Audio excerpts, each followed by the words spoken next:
My name's Ethan Cole, and if you've ever been praised in private but discarded in public, you'll understand how surreal it felt when my boss fired me after I helped make the company billions of dollars, smiling the whole time like he was doing me a favor. I joined ArcLight Systems straight out of grad school, hungry, ambitious, and convinced that merit mattered.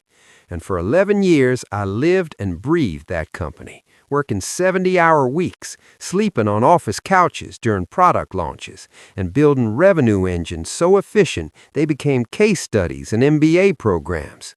I didn't just contribute. I architected the core monetization framework that scaled ArcLight from a scrappy startup into a global enterprise valued at over $14 billion. And every quarterly earnings call included metrics that existed only because of systems I personally designed. But none of that mattered the day Martin Vale, the CEO, called me into his office and said, "We're going in a different direction," which is corporate code for "you're too expensive and too hard to control." He thanked me for my service, handed me a severance package that felt insulting compared to what I'd generated, and told me not to make a scene. What he didn't realize was that I wasn't angry. I was calm, because I'd seen this coming. 6 months earlier, I noticed my access privileges being quietly restricted, my meeting invites slowly disappearing, and junior executives being positioned to shadow my responsibilities. And instead of panicking, I started documenting everything, not out of spite, but out of instinct. I knew one thing Martin didn't. ArcLight's most valuable asset wasn't the software, the patents, or the brand. It was the living architecture of institutional knowledge that existed almost entirely in my head, because I was the one who designed the systems that connected pricing algorithms, vendor contracts, regulatory compliance, and international revenue pipelines into a single functioning organism. The documentation Martin thought existed, it didn't, not fully. Because every time I tried to formalize it, leadership pushed me back into execution mode, saying, "Just keep it running." So when I walked out of that building for the last time, I didn't take files, steal code, or sabotage anything. I simply stopped answering questions. Within 48 hours, the cracks started showing. Pricing models failed to adapt to market shifts. International vendors began flagging inconsistencies. A regulatory reporting tool malfunctioned because no one knew why a specific dependency existed. By the end of the week, revenue projections were off by hundreds of millions of dollars, and Martin called me, casually at first, then increasingly frantic. I didn't respond. The second week was worse.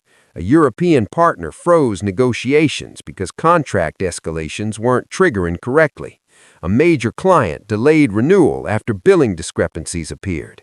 Internal teams started blaming each other, while leadership insisted everything was under control, even as the stock dipped and analysts started asking uncomfortable questions. Finally, Martin left me a voicemail, his voice tight, asking if I could consult temporarily to help stabilize things.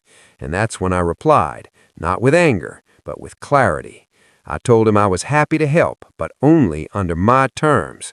A consulting agreement at 5 times my former compensation, complete operational authority over the systems I built, and written acknowledgement that the revenue framework was my intellectual contribution.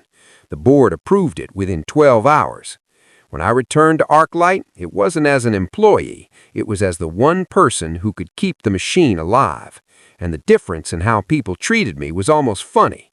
Executives who once ignored me suddenly listened to every word. Martin avoided eye contact. Over the next 3 months, I stabilized the systems, trained teams, and documented the architecture properly. But I also did something else. I made myself unnecessary on purpose. I built redundancy, transparency, and fail-safes so no one could ever be trapped the way I had been. And when my contract ended, I walked away cleanly, this time by choice.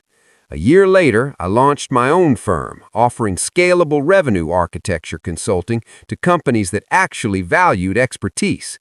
And 3 of ArcLight's biggest competitors became my first clients.